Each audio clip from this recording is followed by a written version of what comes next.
Bismillahirrahmanirrahim. Assalamualaikum warahmatullahi wabarakatuh. Perkenalkan, nama saya Noval Ahmad Fauzi dari kelas A2A4 Informatika dengan NIM 11220079.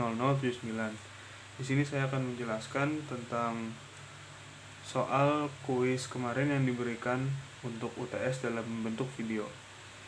Di sini terdapat soal tunjukkan bahwa P implikasi Q dan negasi P disjungsi Q adalah logically equivalent. Jadi pertanyaannya, apakah P implikasi Q ini dengan negasi P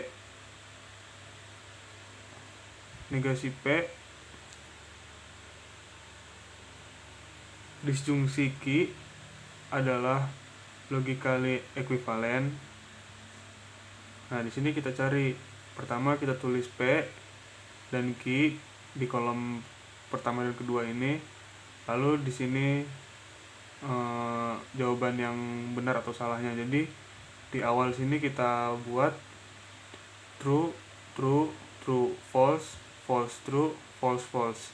Nah, di sini P implikasi Q. Jadi kan implikasi itu pernyataan yang kedua benar, maka hasilnya benar. Itu rumusan untuk implikasi. Jadi jika yang keduanya benar, berarti benar.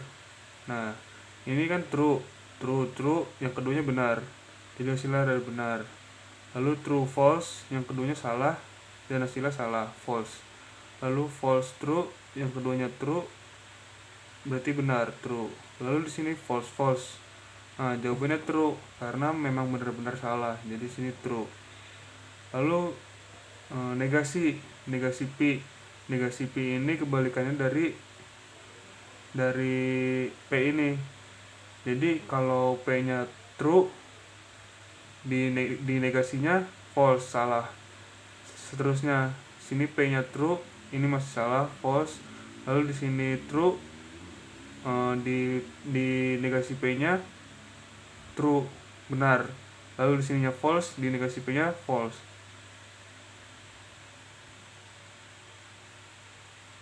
True, mohon maaf. Lalu di Q-nya di sini ada true, ambil dari sini aja, sama Q-nya true, true, false, false, true, true, false, false. Lalu di sini ada negasi P, kita tulis dari sini ya, negasi P disjungsi Q. Nah, ini jika di antara kedua pernyataan ini ada yang benar, maka hasilnya benar. Mau dia yang di pertama mau yang kedua, kalau ada benarnya berarti hasilnya benar atau true. Nah, di sini yang pertama false, true, jadi hasilnya true karena ada true-nya di sini yang benar. Lalu di sini false, false, tidak ada true-nya berarti false, semuanya salah. Lalu sini true, true, berarti true. Nah, ini true, true, false, berarti sini true karena ada true-nya.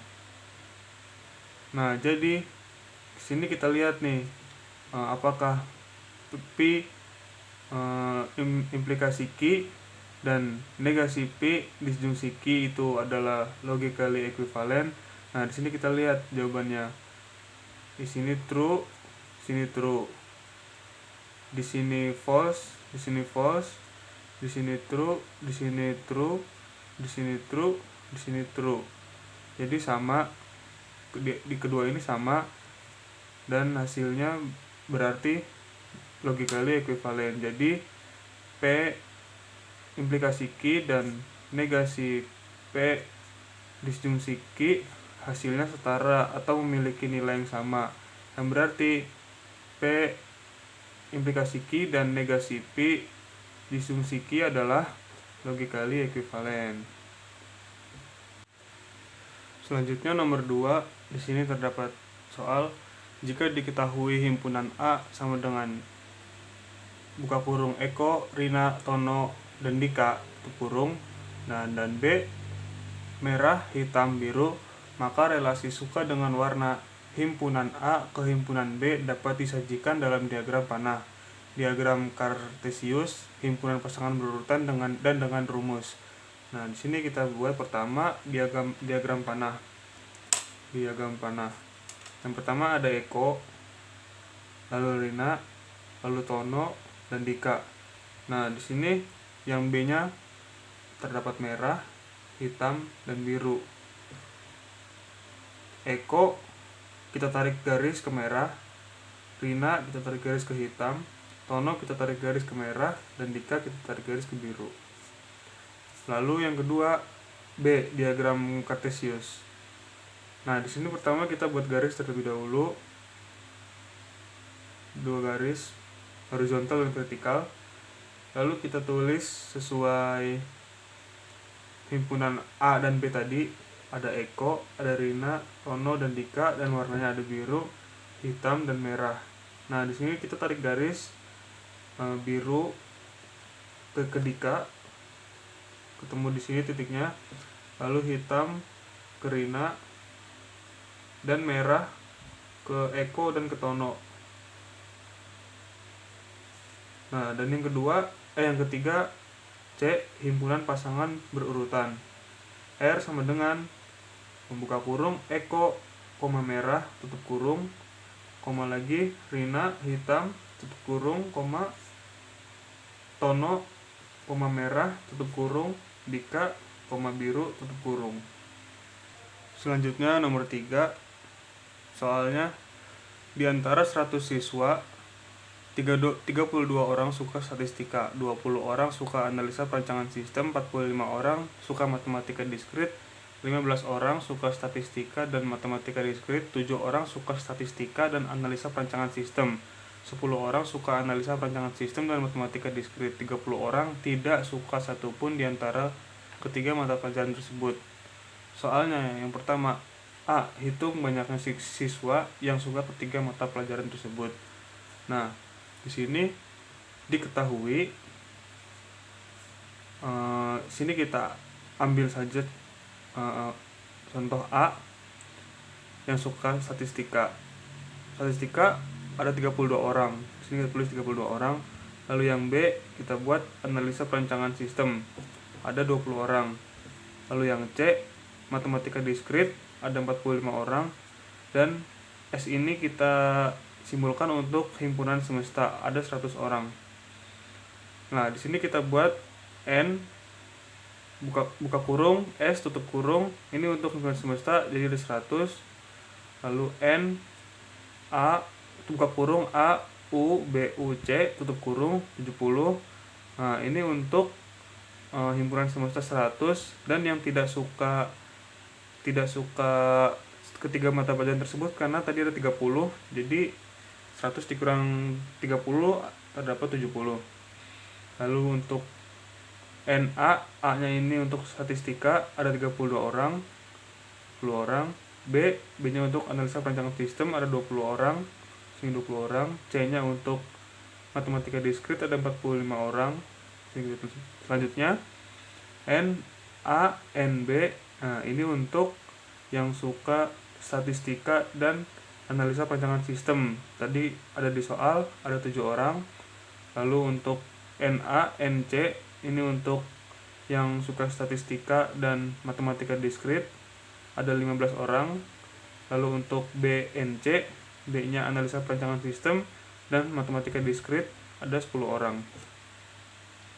Nah, soalnya ini yang ditanya N sama dengan A, N, B, N, C tutup kurung.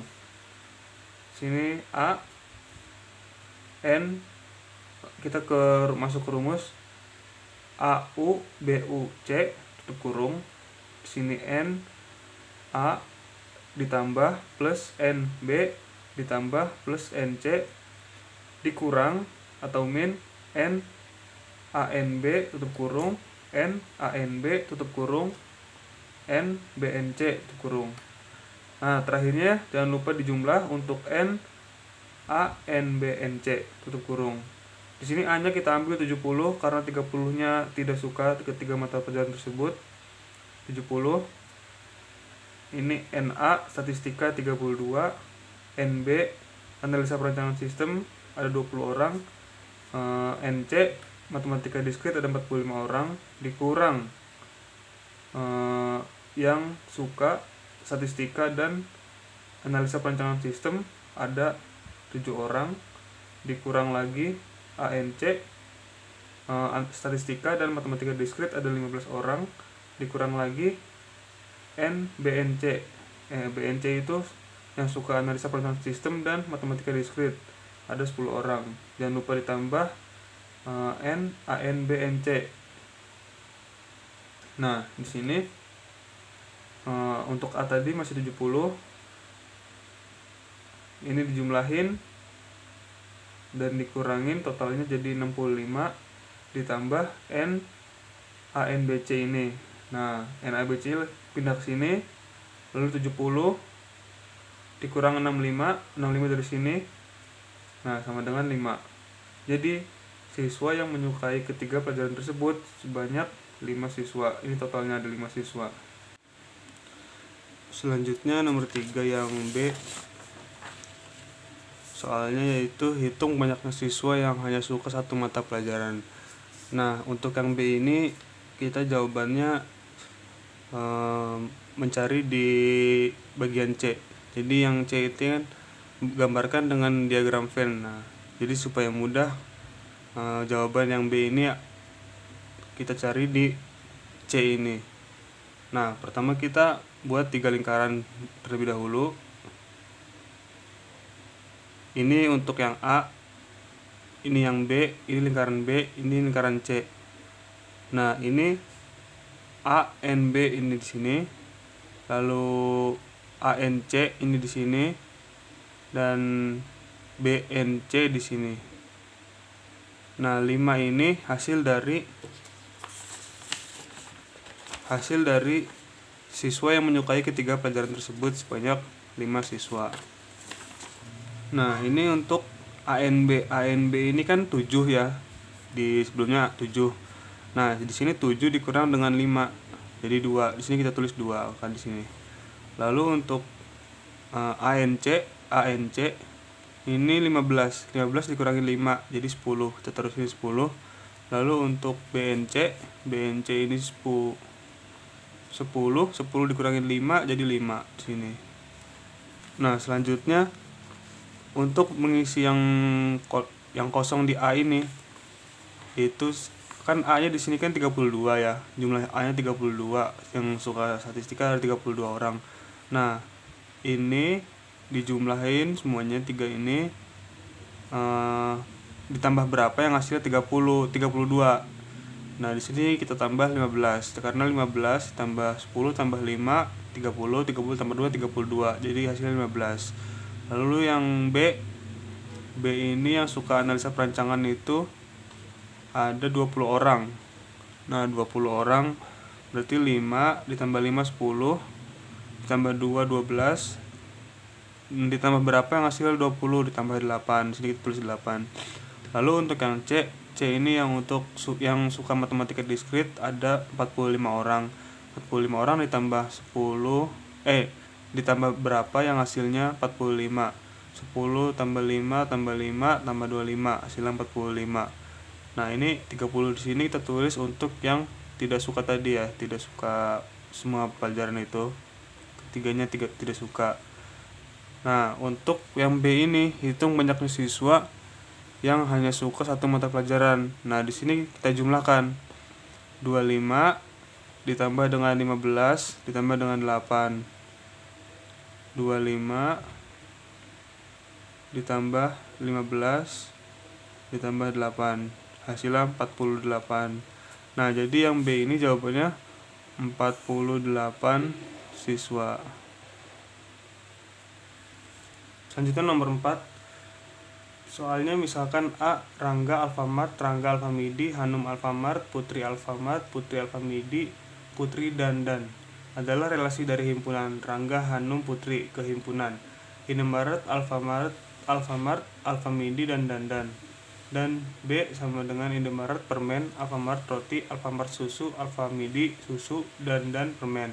adalah relasi dari himpunan Indomart, Alfamart, Alfamidi, dan ke himpunan roti, susu, permen. Maka A. Tentukan komposisi relasi A dan B, BOA, dan B gambarkan dengan diagram panah. Nah, di sini supaya mudah untuk menjawab soal yang A, komposisi relasi A dan B, kita bisa mengerjakan yang B terlebih dahulu, diagram panah. Di sini kita tulis sesuai nama tadi, ada Rangga, ada Hanum, ada Putri, lalu di tengah ada Indomaret, Alfamart, Alfamidi, dan barangnya ada roti, susu, dan permen.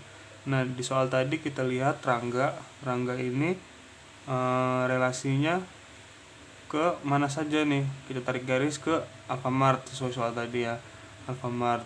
Lalu kemana lagi si Rangga ke Alfamidi. Selanjutnya ada Hanum ini kemana? Ke Alfamart. Lalu ada Putri ini ada 3, relasinya ada ke Alfamart, ke Alfamidi, dan.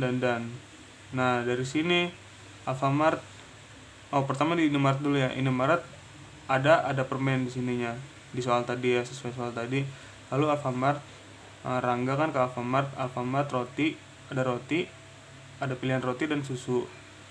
Yang kedua ada Alfamidi ini hanya susu saja. Dan yang ketiga dan permen. Nah, di sini kita bisa menjawab untuk yang A, bagian A ini. Tentukan komposisi relasi A dan B. BOA pertama kita tulis. Yang pertama, Rangga nih apa aja gini yang didapat ya? Alfamart roti sama susu kan. Alfamidi juga sama susu. Nah, jadi kita tulis ini Rangga roti, Rangga susu. Lalu yang kedua ada Hanum ini ke Alfamart saja. Alfamart ada roti dan susu. Kita tulis Hanum roti, Hanum susu. Nah, yang ketiga ada Putri ini ada banyak, ada 3. 1 ke Alfamart ada roti, susu. Nah, Putri ke Alfamidi ada susu. Putri ke Dandan ada permen. Jadi kita tulis pertama Putri roti, Putri susu, Putri permen. Selanjutnya nomor 5 ada buatlah tabel kebenaran dari P implikasi Q atau Q implikasi P. Nah, pertama kita buat tabel dulu seperti ini.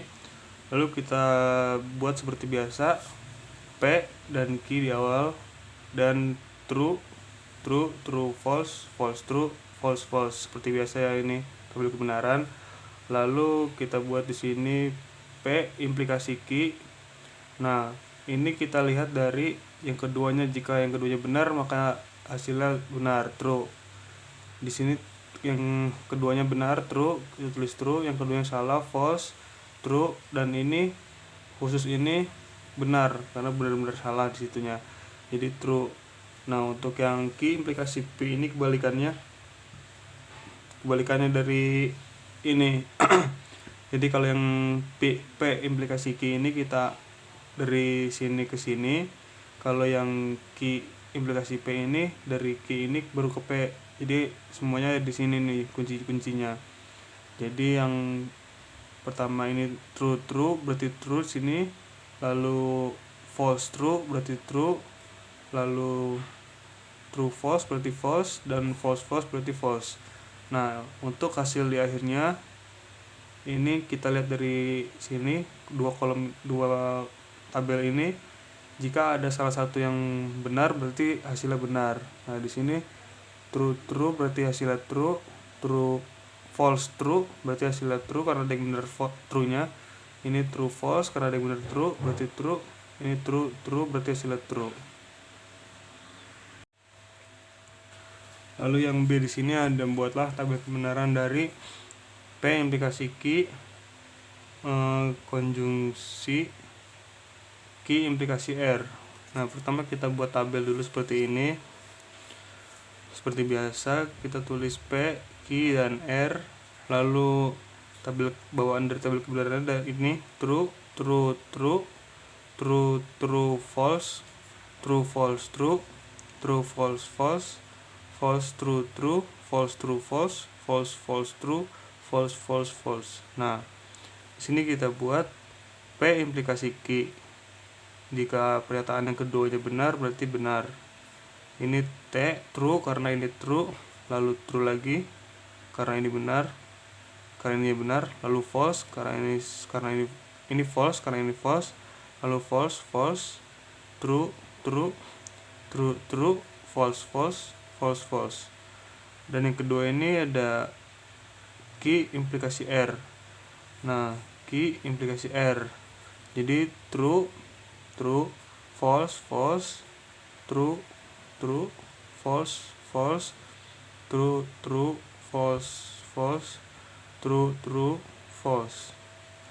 Nah, ini untuk yang nyari yang di sini P implikasi Q konjungsi Q implikasi R. Nah, kalau yang ini kedua pernyataannya harus benar untuk mendapatkan hasil yang benar. Nah, di sini jika ada salah satu yang salah berarti salah. Nah, di sini true dan true berarti benar, dua-duanya true. Lalu true false berarti ada yang false-nya, berarti di sini salah, false. Dan false true berarti ada false-nya berarti salah. False false salah. True true, nah ini benar. True false salah. False true salah. False false false.